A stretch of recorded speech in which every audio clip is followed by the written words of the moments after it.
Tad ir tāds paņēmiens nospēlētā plate. Ir varbūt dzirdēts, ja? Šeit mēs demonstrējam, kad dzirdam un saprotam otru viedokli, bet ietiepīgi demonstrējam savu pozīciju un veicam to no pieaugušā pozīcijām. Varbūt kāds arī grib pamēģināt. Šoreiz ir iespēja man atriepties, jo šoreiz es centīšos saglabāt pieaugušā pozīcijas, bet jūs drīkstat mani lamāt, jūs drīkstat lūgties, jūs drīkstat manipulēt visos neiedomājamākos veidos, apvainot un mēģiniet no manis panākt. Bet, lai viens tas cilvēks ir, jo ar visiem es netikšu galā.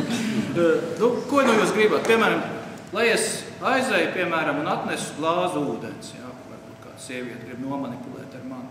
Vai es, piemēram, kaut ko uzdāvinu šo lāzerīti, jo jums varbūt vairāk to vajag nekā man. Kurš, vai jūs pat gribat tā? Mēs arī, ja neviens citais sagatavs. Ko jūs gribēsiet, glāzi ūdens, lai es atnesu? Glāzi ūdens. Labi, un es centīšos vienkārši demonstrējot šo paņēmienu, jums neatnes to glāzi ūdens, bet jūs man visiem veidiem, ja? Vienīgi nemetiet. Lūdzu, atnesiet man glāzi ūdens. Es saprotu, ka jūs gribat, lai es jums atnes glāzi ūdens, bet es jums nenesīšu glāzi ūdens. Jūs neredzat, ka man ir slikti, kamēr atbrauks ātrā palīdzība, es jau būšu, es nezinu, kas jau būs noticis. Es saprotu, ka jūs varētu domāt, ka jūs jūtaties slikti, bet es jums nenesīšu glāzi ūdens. Jūs esat visneiejūtīgākais vīrietis, vispār nesaprotu, kā jūs vispār esat precējies, kā tas vispār var būt? Varētu likties, tiešām tas varētu izskatīties, ka es esmu nejautīgs, bet es glāzi ūdens jums nenesīšu. Es jūs iesūdzēšu tiesā par to, ka man infarkts būs, jo es neiedzeršu ūdeni. Ja jums būs infarkts, jūs man nevarēsiet iesūdzēt tiesā, bet es jums nenesīšu glāzi ūdens. Es pasūdzēšos jūsu priekšniekam, jūs esat vienkārši ietiepīgs, ka tāds, es nezinu, ka tāds ēzelis vispār. Jā, es saprotu, ka es esmu ietiepīgs un ka man priekšniecība tiks informēta, bet es jums glāzi ūdens nenesīšu. Kādi jums ir objektīvi iemesli neatnes man glāzi ūdens? Es saprotu jūs vēlmi dzirdēt objektīvus iemeslus. Godīgi sakot, man viņa īsti nemaz tāda nav, bet glāzi ūdens es jums nenesīšu. Tad es atnesīšu pati glāzi ūdens un uzliešu jums uz galvas vienkārši. Es saprotu, ka jūs man mēģināt draudēt, bet es nenesīšu glāzi ūdens. Redz, mēģināt parāda tā, ka netiek klāt vienkārši, es ietiepīgi, ja? Bet šeit es mazliet arī paironizēju, ja? Bet pirmais vajadzēja tomēr diezgan iejūtīgi, ja? Ka es ar to birkas uzkarināšanu, es iedodu arī visu to kopu, visu to apjomu, kas piedienās tai birkai, ja? Un tur ir viss tās sajūtas un arī tas formē attieksmi. Un ja to apkārtējā dzird arī apkārtējo attieksmi, iedomājieties, kāda jums būs attieksme attiecībā pret Ēriku, ja es pateikšu,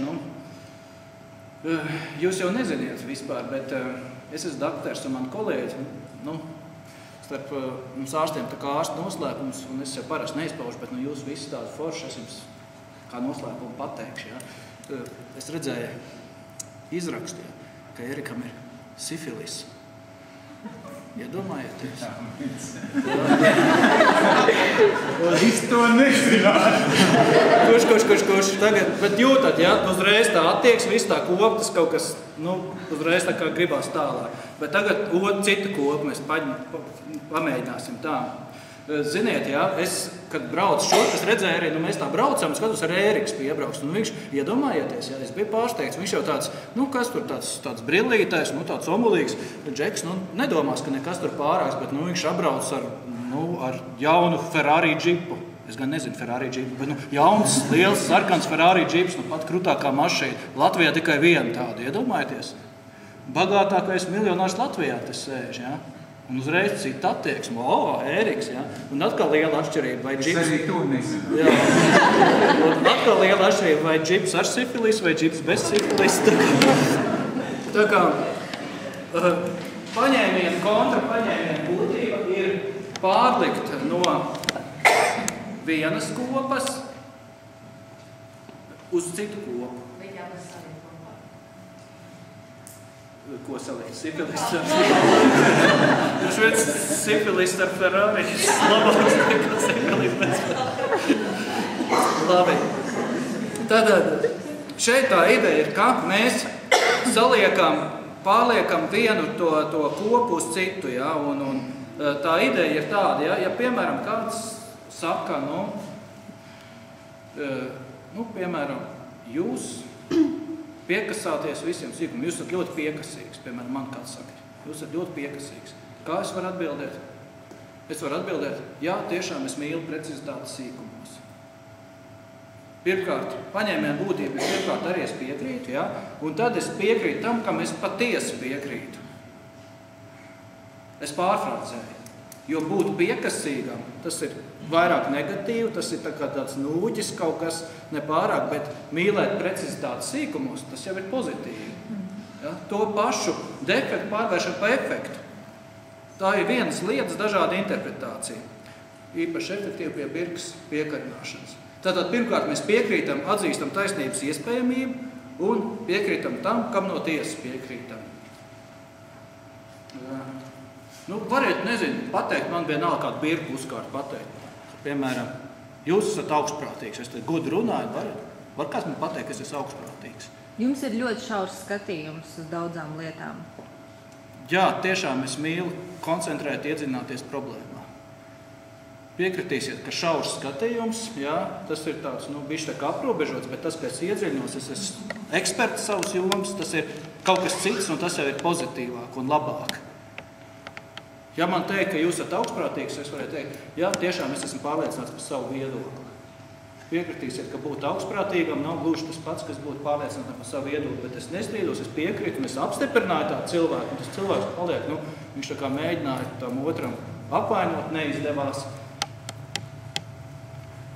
Varbūt vēl kaut ko man var piekarināt, vai viens otram. Patrenējamies. Jūs pat dušā ejat uzvalkā. Jā, es tiešām esmu ļoti steidzīgs un aizņemts cilvēks.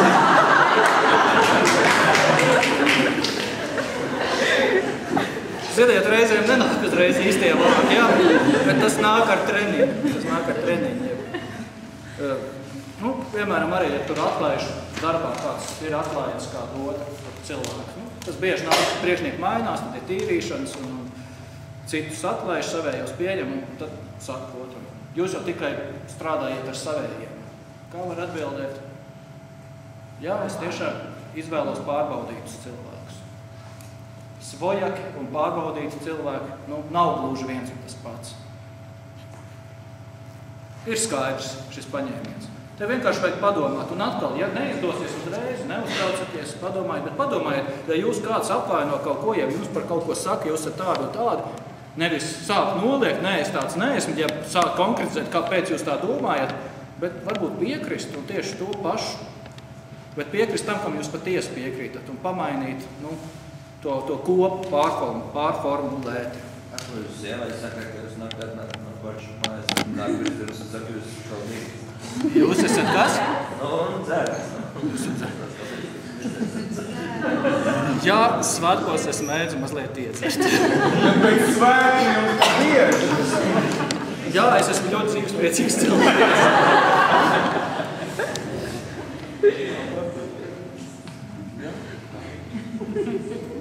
Jā, un atbildot uz pārfrāzējot, jo pārliekot šīs citas kopas, ir pieļaujama ģeneralizācija. Jā, cilvēki mēdz kļūdīties. Ja? Piemēram, saka, atkal jūs te kļūdu pieļāvāt, jūs esat tāds paviešs. Tad var teikt, jā, ko lai dara, cilvēki mēdz kļūdīties. Es varu tā kā sev pārliecitāt, bet es varu arī atsaukties uz tādu vispārēju, ka pieņemam normu. Jā, kļūdīties ir cilvēcīgi. Kļūdīties ir cilvēcīgi, tas ir mazāk ļauna nekā, ka es esmu tur pēdējais tur šitas te kļūdmens. Kā nosaukt cilvēku, kurš kļūdās? Jā, arī.